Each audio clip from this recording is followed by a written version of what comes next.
Today I'm going to speak about an unforgettable experience. It was the summer of 2016. My family and we had decided to go on a tour with a tour group to Himachal Pradesh. At that point of time, we were visiting Shimla and we took a small detour of the road to see a cottage that was almost hidden in the bushes. It was intriguing, to say the least. It had been almost hidden in the bushes, but still there was something that was drawing us towards it.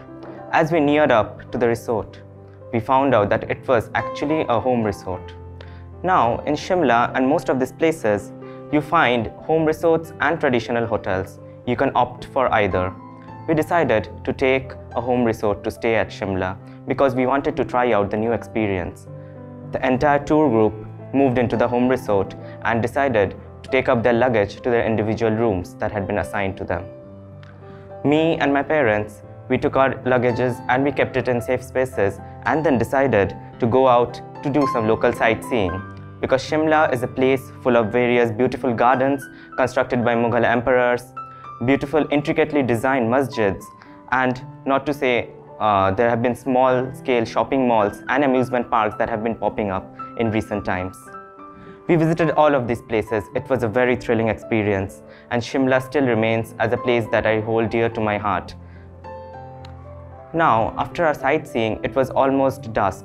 We decided to come back to the resort to get some rest because the next day we had to go on a hike. The sun had almost set at the horizon as we took our car and we came back to the resort. There was something that hung in the air at that time, something that was a bit tense, that indicated that something might happen in the future. But we took it as a feeling of someone that feels confused in a new environment. We saw that the receptionist had vanished. We thought maybe he had gone out on a break or maybe gone out to run some errands. We did not pay much attention to that fact. We just went out to our rooms, and at this point, the adults decided that they wanted to be put up in a separate room than the children. As children, we were naturally very thrilled at that point because we love to have our own fun without the supervision of any adults. The adults mainly consisted of parents, elders, and a few college students who put up in a separate room for their different entertainment. And the children, we were put up in a room that was a few blocks away from the parents' rooms. And we decided to play board games, talk very loudly, and do all the things that children do when they are left without any guidance. At this point, there was something that shook me to the very core. Not just only me, but the 3 other children that accompanied me. It was the loud banging, almost deafening, from the washroom of our room. We first attributed it to someone who had gone inside and probably had forgotten to lock it, or maybe some other kind of malfunction. But as we investigated, the eldest of our group, he went up to the toilet door and he found out that it was locked from the outside. How could this happen? How could a door be locked from the outside and yet someone was banging it continuously from the inside? All of us were shaken to our core. Our wit was naturally to run back to our parents' room, and we dashed across the corridor full of terror and panic, and we entered our parents' door. We knocked furiously on the door and they opened up. Our parents naturally inquired, "What had happened? Why are you guys so frightened?" We told them that a beast or a monster had invaded our private space. They simply laughed it off. "What are you saying? It's just an evening and still you're scared of ghosts or any other entity that might have entered your room. You are just bluffing it." Oh, we were not. They ultimately understood it, and some of our dads, they came to our room to investigate. They went up to the washroom. We were in the corridor at that point with our mothers and the other participants.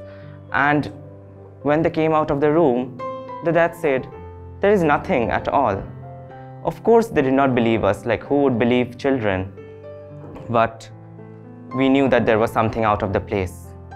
We told them there was something in the room that was continuously banging the washroom door from inside. But then they simply told us to follow them to the room. Out of sheer fear, we followed them. We took small steps and 2 of us entered the room behind our dads. We saw that the toilet was left in absolutely the condition that it was from the beginning. There was simply no one that could have been in the toilet at that point. We began protesting. No, there was something. We know of it. Had it been only one or two of us, we would have thought it to be a figment of our imagination. But there was something that was there at that point in the room. Our dad said, "You are just frightened in a new environment. It's a home resort. There is no one here."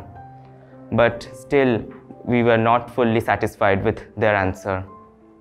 To this day, I still wonder if there was something in that room. I naturally have lost contact with all 4 people in that room at that point.